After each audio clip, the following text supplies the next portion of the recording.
Hi, Rachel. Good evening to you. How are you? Good. How are you, Nicolette? I'm doing great. Thank you so much for saying yes to be interviewed today.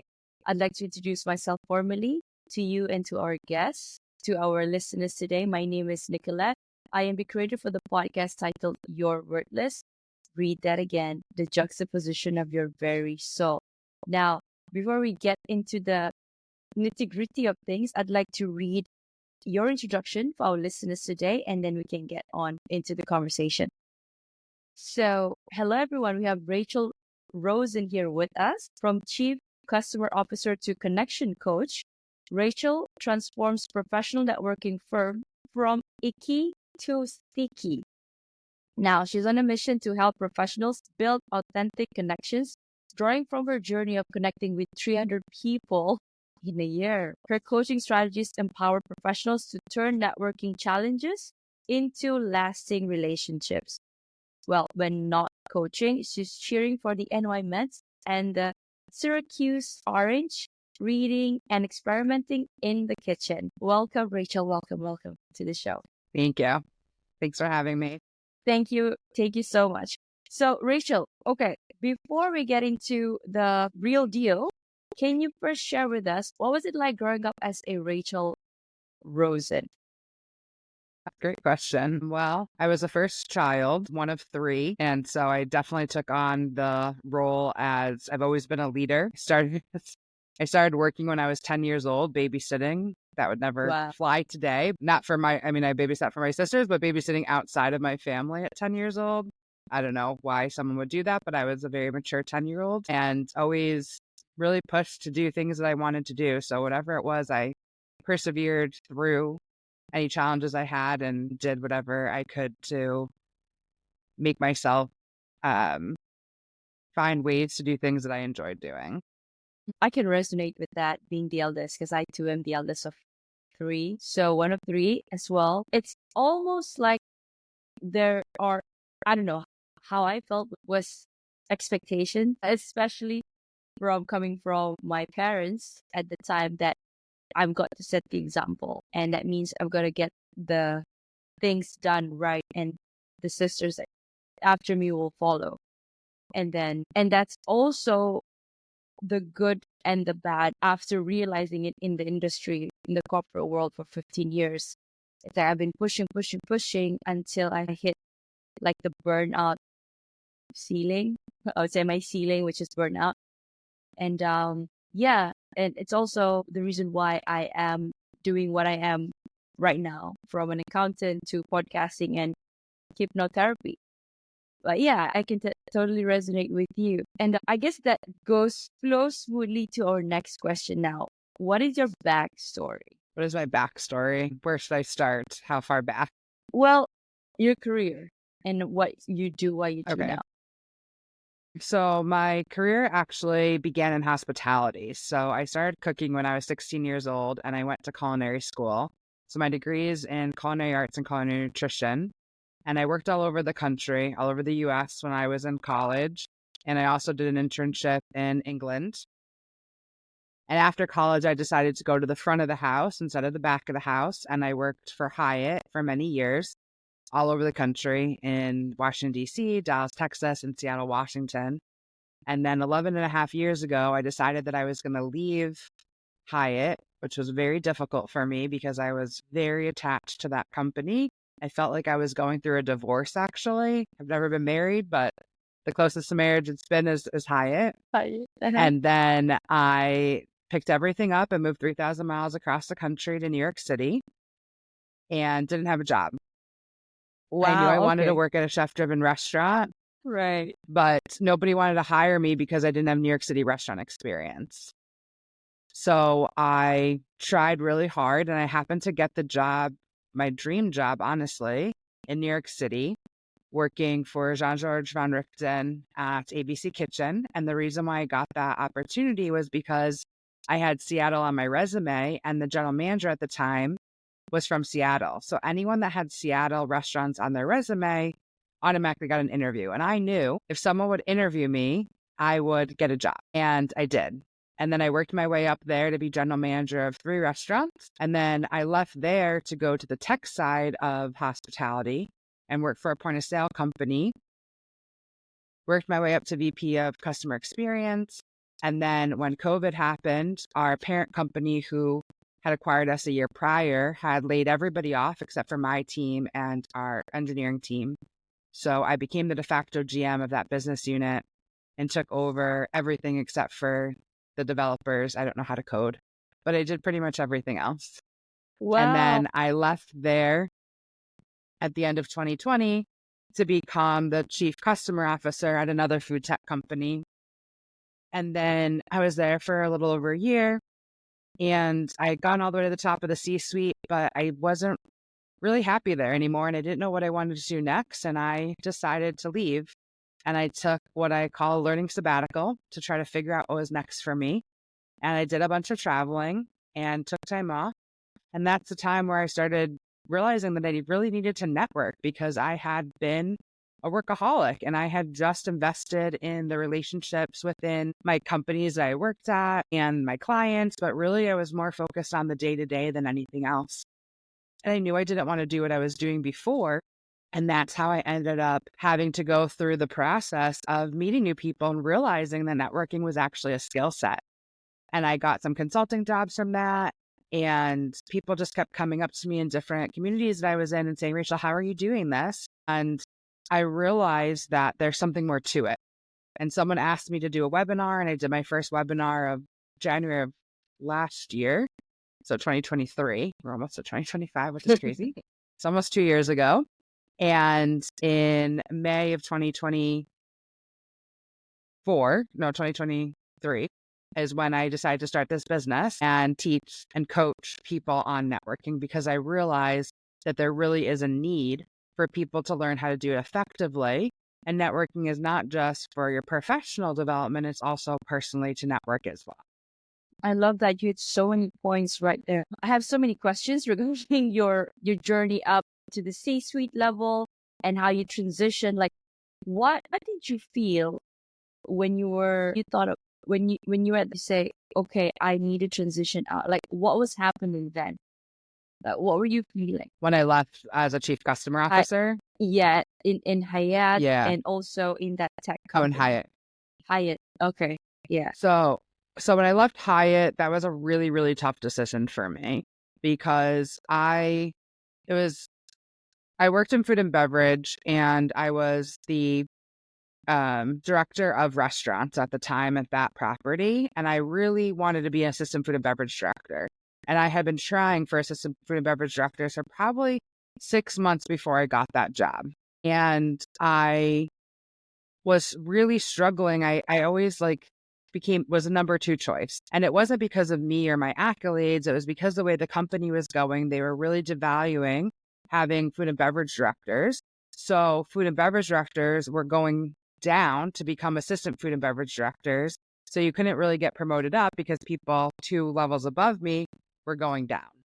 And so Right. I realized that my career trajectory was not what I thought it was going to be anymore, because I didn't want to go to the room side of things or work in other departments within hospitality or within the hotel. And so I didn't really have another choice. So I talked to a lot of my mentors from within Hyatt to try to make this decision to figure out what to do. And ultimately I said, I have to bet on myself. Like, I have to do what I think is going to be the best decision for me. As difficult as it was at the time, I knew that I had to make that move. And so I really struggled with it, but I'm glad that I made the move when I did. And I'm even more glad now, like today, that's the case, that happened. And then from leaving my role as chief customer officer, that was even more of a struggle, because when you work in a startup, it's very, very difficult. You're going nonstop, and we were in hyper growth mode. I had hired 50 people in 1 year, and that is a lot. So basically I was hiring nonstop, but also trying to run the business and create process. And it was a global company. I'd hire people globally. So I had people from Canada, Philippines, all over the United States. Of those 50 people, I might have only met 5 of them in person, because we were still kind of in COVID mode.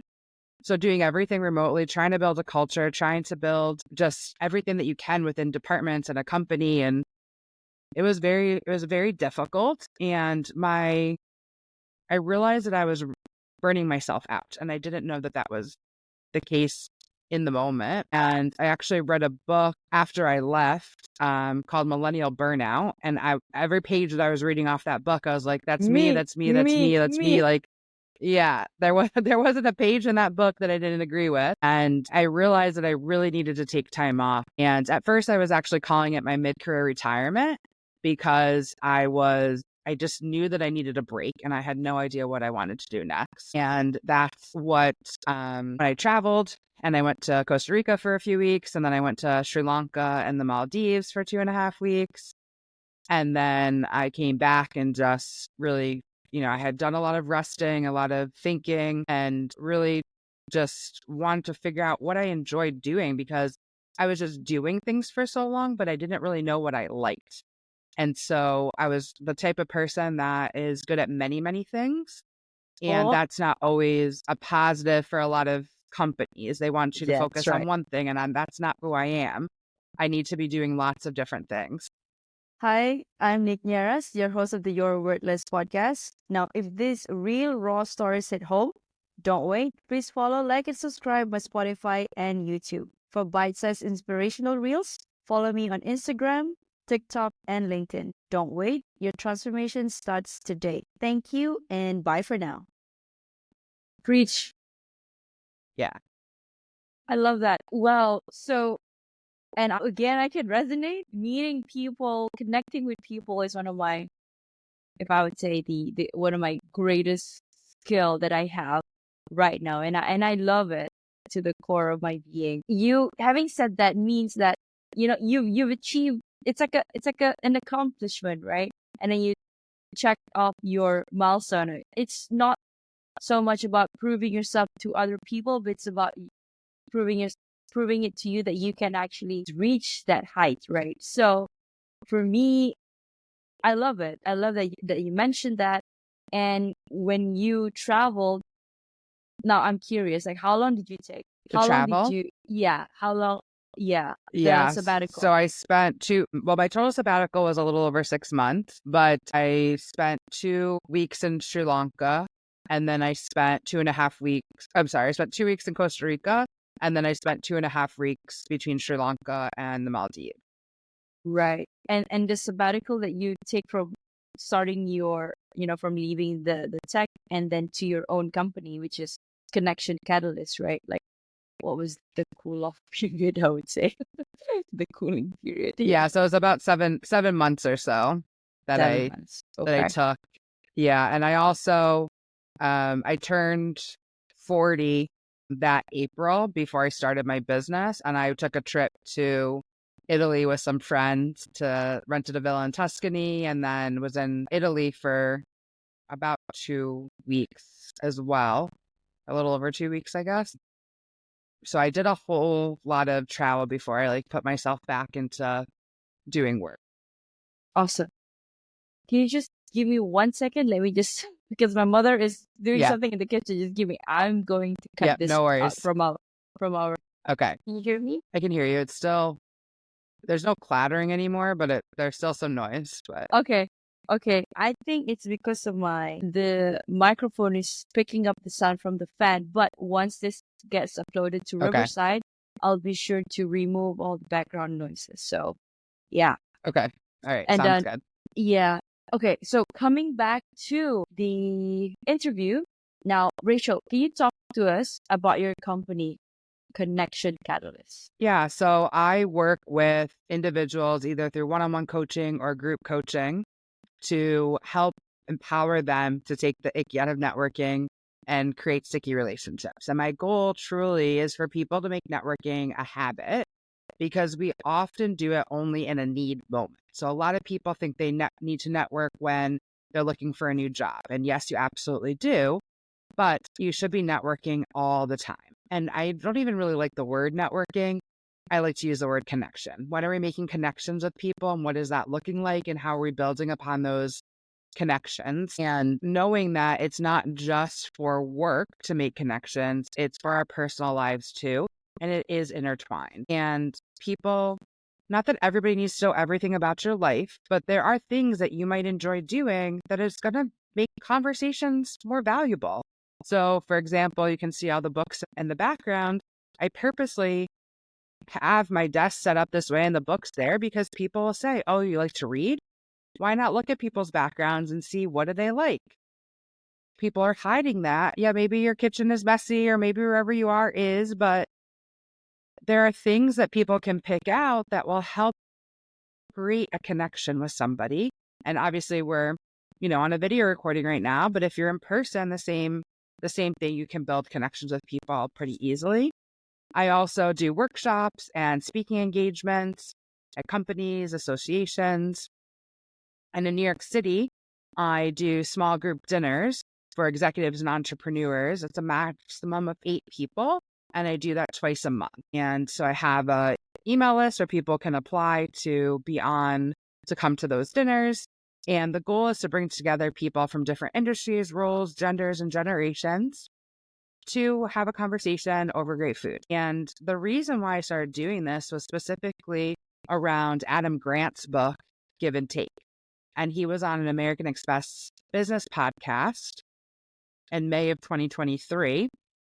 And one of the insights that he said, they were talking to him about what he thought about his book today versus when he wrote it. And he mentioned that oftentimes people connect with those that are in their same circles all the time. They don't really go outside their circle. So for example, if you're a marketer, you may only talk to other marketers, and maybe you do marketing, but you do that in media. So you're only talking to marketers in media. And so you're not learning anything new. You're just recycling ideas.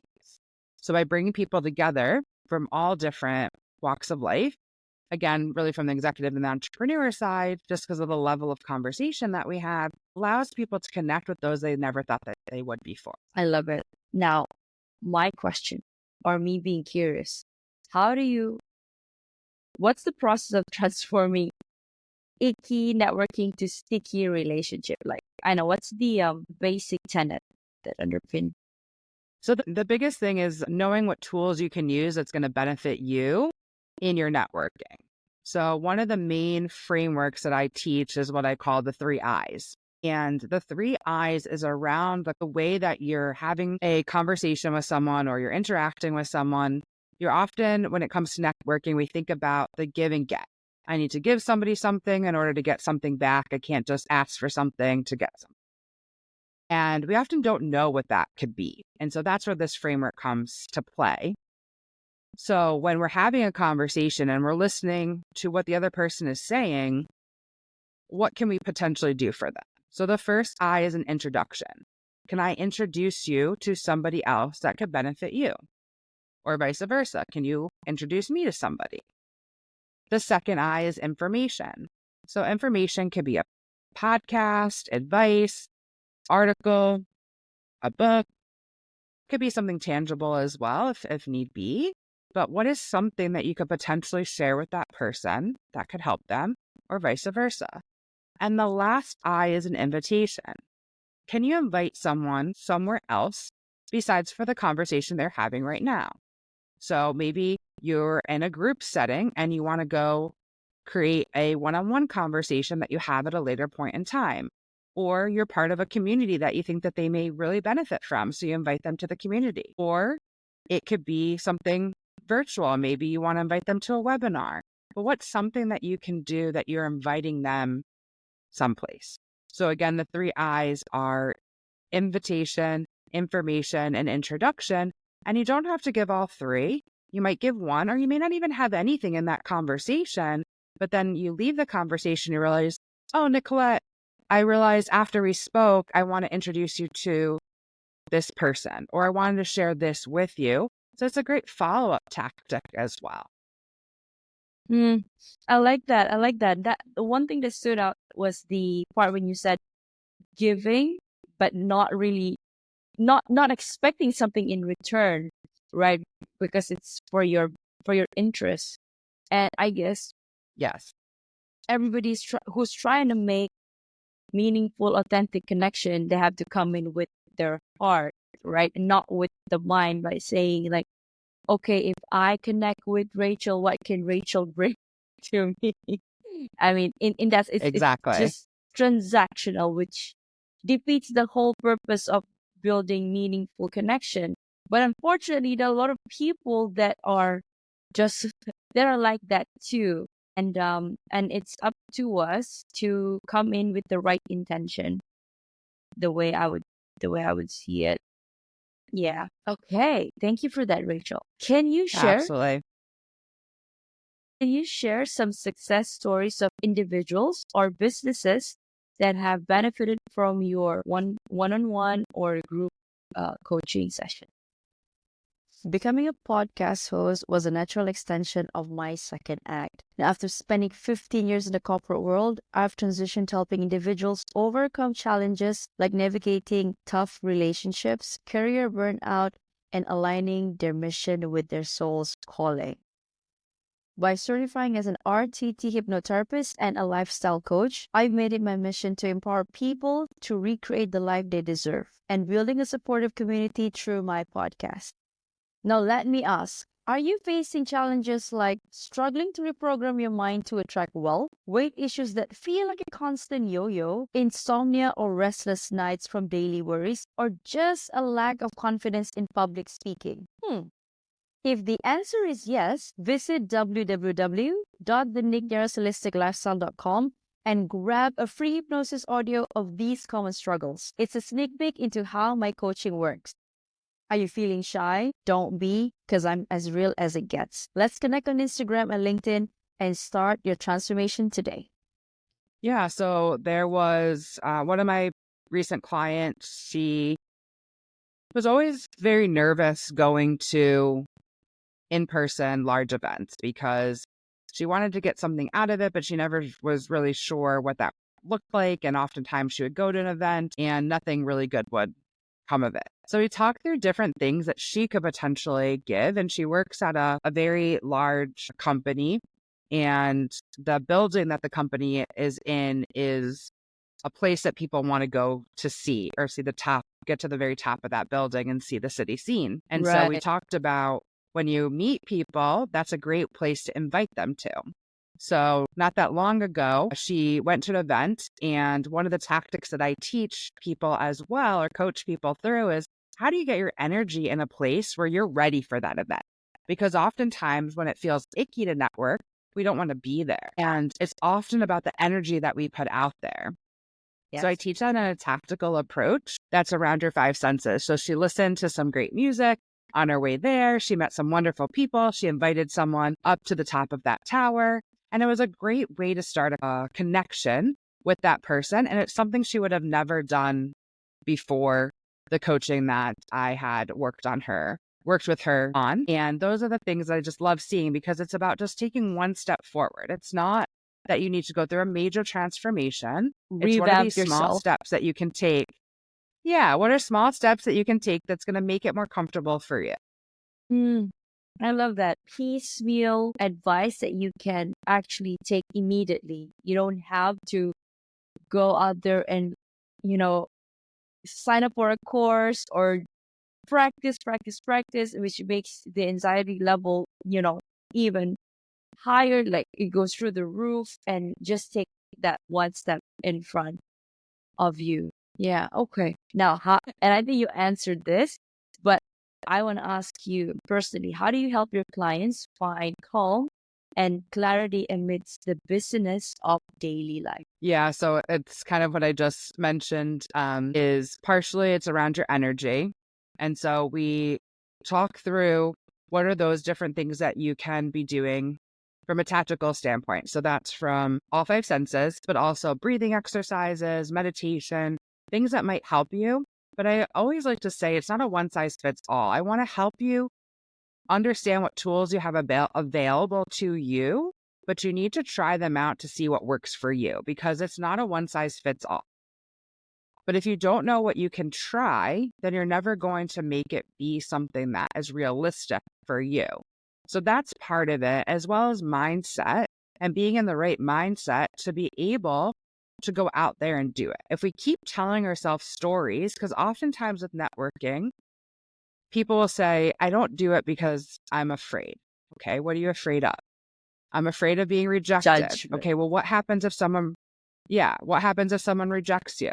And just keep going down the questions and asking why. And oftentimes it comes back to, I'm telling myself the story. We all do it. I do it to myself as well. But if we rewrite the story in our head and say, I'm capable of doing this, I'm just not there yet, I'm going to do this, then we will eventually make it happen. But if we keep telling ourselves that we can't do this, then no, you're not going to get there. So we have to rewrite that story. And that helps us get through a lot of the challenges in the day to day. And it's not always just spinning it positively. It's more, what do we tell ourselves to make sure that we are moving forward in a direction that we want to go toward? I love that. And I wanted to double down on the find out what works for you, because like it's not just, an extrovert who's not. So it's like if people were to look from the outside and say, okay, it's easy for you to say because you're an extrovert and it's your strength. But I'm gonna disagree, because if you are not an extrovert, you may be an ambivert, or you will need to find your clique. And then maybe you don't need to go to that event by yourself. You could grab, a friend or two friends to come with you and then network as a group. So it becomes less intimidating to you. So find out the way that will work for you. And maybe you have your own way, Rachel. I have my own way of networking, right? Making connection. It's just that there's no right or wrong. As long as the intention is correct, when you're making when you're trying to establish that connection, I think that ought to go somewhere positive. Yeah, absolutely. And again, it's not a one size fits all. Everybody's going to do it slightly different. But my goal really was, I work with clients, is what are the different approaches or ways that you can try something out? Because the way that you're doing it doesn't mean that it's wrong or bad. But let's see if there's other things that you can add or try to do that may be different than what you're doing right now that you may like better.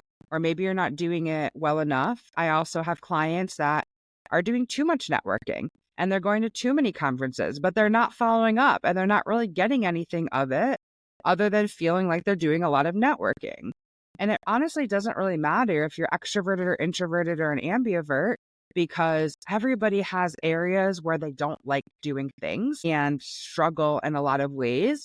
And introverts are actually the best networkers because they do a lot of listening, where extroverts do a lot of talking. Talking. I am Yeah. guilty of the talking one, which I am trying to dial it back down. So, well, thank you for that, Rachel. I love it. Yeah, absolutely. Okay. How do you measure the impact of your coaching on your clients' personal and professional lives? Yeah, that's a great question. I think it really is, dependent upon the individual and have they felt that they've made an impact in their own life, right? It's hard this is not a very measurable type of coaching in a way. It's more qualitative versus quantitative. And it's really about, do they feel like they now have those tools, even if they didn't implement all those tools, do they feel like they're better equipped than what they were when they started working with me? And that's really the ultimate goal. I always have them start with, what goals do they have? We don't always get to reach every goal. Like, I do a group coaching program that's 12 weeks. We don't always reach every single goal, but you have stepped away from that program knowing that you have all those tools in your toolbox and you know how to use them. But it's on you to implement them, because as a coach, I can't do it for you. No coach can. It's right. really about, how do you move forward? I am your accountability partner, but you have to actually implement the things that we talk about. And Yeah. so if you now have more information than what you did when we first started, you know how to implement that, that's really where the impact starts to come to play. And some people, implement quicker than others, and some may take a little bit longer. for that to come to fruition for them. I love that. Yeah. It's actually depending on the individual at the end of the day, because as coaches ourselves, Right. we cannot, you can take the horse to the water, but you can't make the horse drink the water. So yeah, Exactly. Exactly. we're there to guide you. We're there to point you to the right direction should you go astray. But implementing them, executing the actions, it's you. So yeah, Exactly. what are you working on currently, Rachel? So currently, I have another group coaching program that's starting in January and continuing to fill those spots up, as well as working on my speaking. So I'm always improving upon the presentations that I do, the webinars, the workshops. Those are always important for me. I'm trying to get a newsletter out, which hopefully will come in the new year. So lots of little things that I'm working on. Wow. Okay. Now, me being curious again, like, do you do this all by yourself, or do you have a team helping you out? It's just me. Oh my It's God. just me, so I can I only do want so much. I can It's a totally one relate. woman solopreneur show. Yeah. Solopreneur show. Yeah. Well, kudos Yeah. to you, Rachel. I am Yeah. rooting Thank for you. you because I am in the same boat right now. The production of the podcast to the social media is all me, and the networking, and yeah, but I mean, Yeah. it's better doing this, even though I get exhausted from all the 100 things that I want to do at the same time. Like even today before the interview, I didn't sleep very well last night because I suddenly had this gush of ideas coming, and I'm like, I woke up and I told my mom, I don't know why, but I'm feeling pumped up today, so I can't sleep. So I got an interview at 10 a.m. Maybe I'll take a nap after the interview. But thank you for that, Rachel. We're gonna pivot Yeah. to we're gonna pivot to a self-worth question, and I have one question for each of my guests. Question for you is: existential crises often lead us to question the meaning and purpose of our lives. Have you encountered these challenging moments, and what insights have you gained? Can you repeat the question again? Existential crises often lead us to question the meaning and purpose of our lives. Now, have you encountered these challenging moments, and what insights have you gained? Yeah. I mean, a lot of things have happened. The biggest thing that happened to me recently was when October 7th happened, and I'm Jewish, and that really, really affected me as a person. And a lot of generational trauma came through that I have felt before, like when my grandparents were alive, but they've all since passed. My dad passed away. It'll be 10 years ago in March. But a lot just came kind of flooding back without me even realizing where this pain was coming from. And you go about your daily life and live the way that you do, especially in America, just feeling like you're safe and everything is okay. And then all of a sudden your world gets turned upside down and you realize that you're no longer safe and your identity is no longer safe. And that can be very hard to manage. And it's not just me, it's everyone that is like me. And that has definitely been a struggle. And it's been 27 days today since it happened. And it's not necessarily getting better, it's getting worse. And not just in New York City, in other countries. It's really bad in Australia right now. And it's very hard to see because the Holocaust wasn't that long ago. And all of a sudden people are denying that that even happened, when there's people that are the survivors that were in the Holocaust are very old and are dying off. But those of us that had family that had died in the Holocaust, it's like this history is getting wiped away, where people are saying, this isn't true. This isn't what happened. But it's very well true. It's very well documented what happened. And nobody should ever have to go through that experience. But we all have traumas that have affected us generationally or today. And it's understanding those. But I think it's also education and listening and knowing that we're all different but we all are more alike than we are different. And one of the things that I've really tried to lean into is kindness. And really, I try to be as kind as I possibly can, but also wanting other people and being around people that are kind. And a mindset acronym that I actually picked up in the last year and a half or so what is called QTIC. So Q meaning quit, T taking, I it, P personally. Quit taking it personally. Because what's happening is not about me. The other person that is saying the things that they're saying, it's about them. And they don't realize that yet, but it is. And it definitely helps when you have that mindset in place and you think about Q-tip, quit taking it personally. It's not about me. It's about them. Then it's a little bit easier to digest in some ways, as difficult as every day can be, that we will get through this in some way, as difficult as it is. But a lot of people are spewing hate without even realizing what they're talking about. They have no clue what they're saying or why they're saying it. They just learned something on TikTok and all of a sudden they're taking that for gospel. And who are they learning it from? I have no idea. But it was a 60-second clip or a 30-second clip. And all of a sudden you see 10, 20, 30 of those 30 or 60-second clips. And brainwash is not the right way to put it, but in some ways it is, because you're just having this repetition that's constantly coming and you're not even thinking about where it's coming from. And you just take that as is. And people today are really struggling with critical thinking.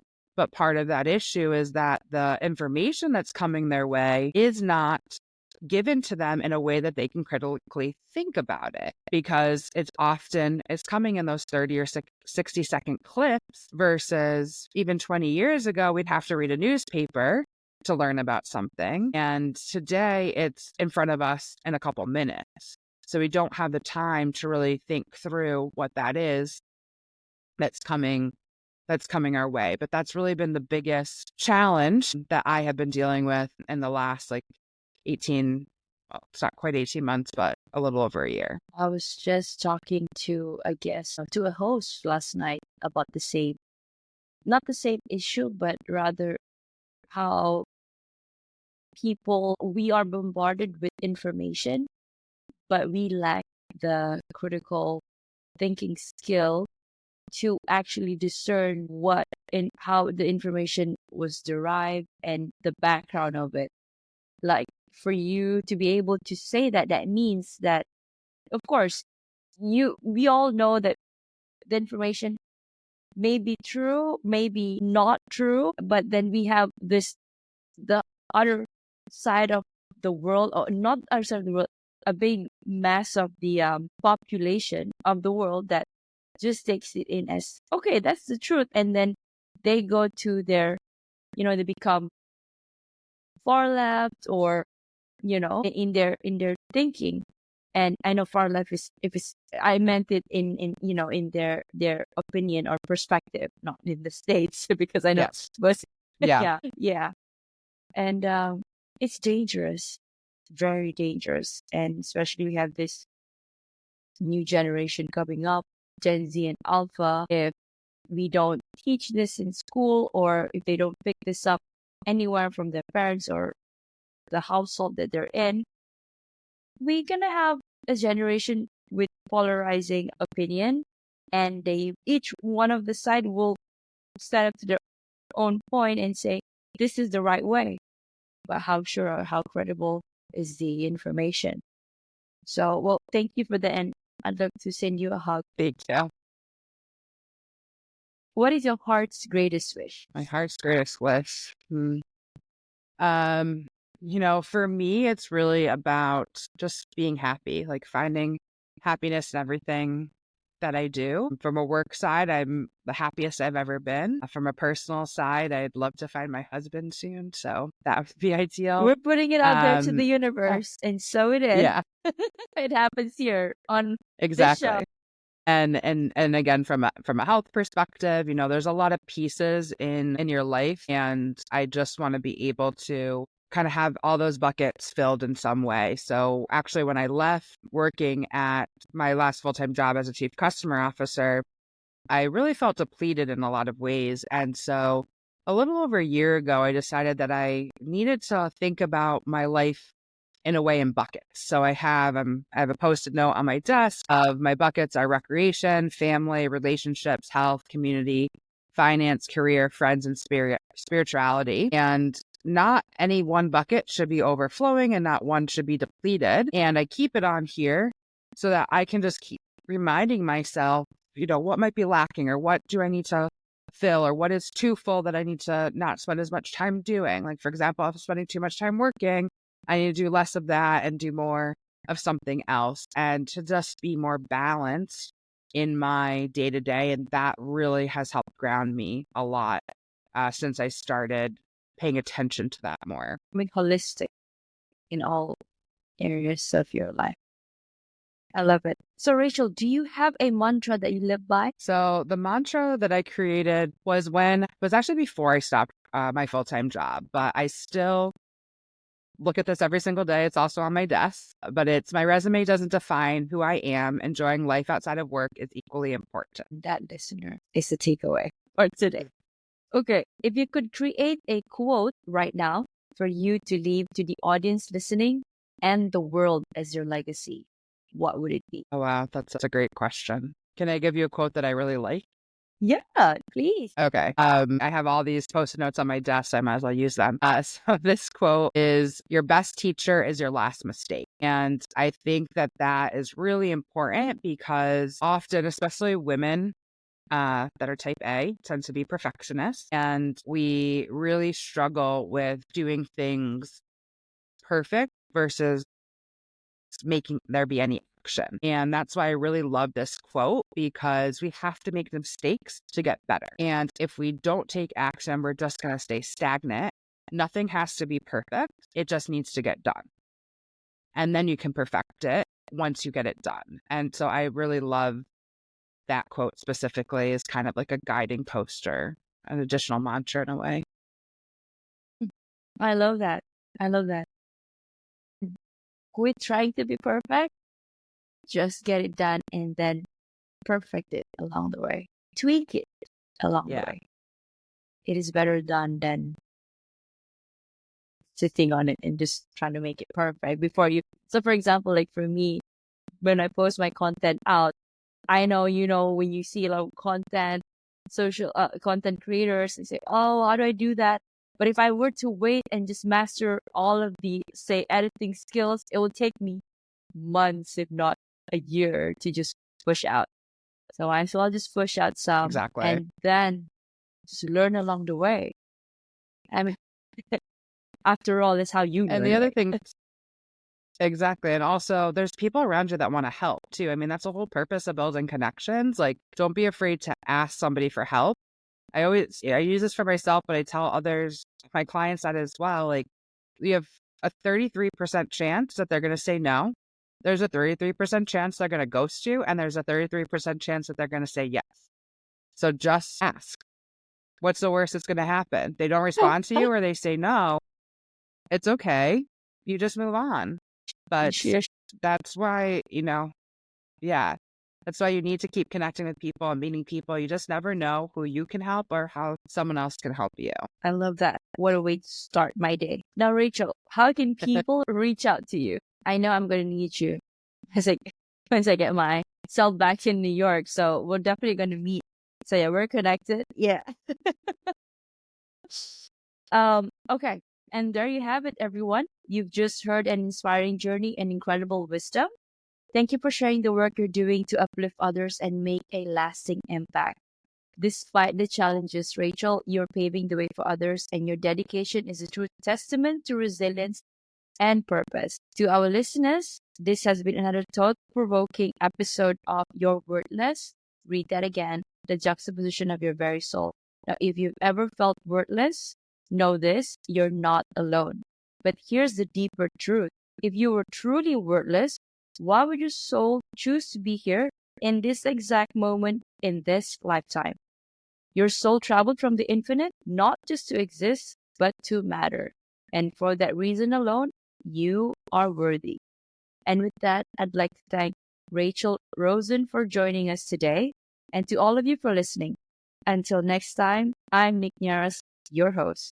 Keep shining, keep growing, and remember, you are worthy and you are enough. See you in the next episode. Thank you so much, Rachel, for your time.